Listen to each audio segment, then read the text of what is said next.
ঠাকুরের আশীর্বাদে বাবার কাজ খুব ভালোই মিটেছে। যেই রামকৃষ্ণ মিশনে গিয়ে আমরা ভোগ বানিয়েছিলাম আর বাবাকে দিয়েছি, ঠাকুর বাবাকে দিয়েছি। সে একটা জিনিস দেখলাম, তাদের এখনো অনেকটাই অভাব অনটন দিয়ে যাচ্ছে।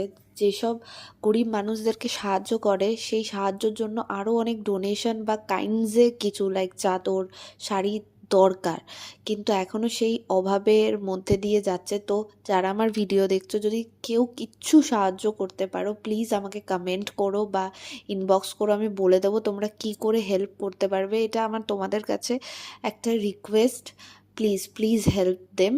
অ্যান্ড দেখতেই পাচ্ছ কত ভোগ বানিয়েছি, আর আমি বানিয়েছি, আমার মা আর ওখানে একজন ছিলেন যে নিঃস্বার্থে এসে ভোগ বানিয়ে দিয়ে যায়।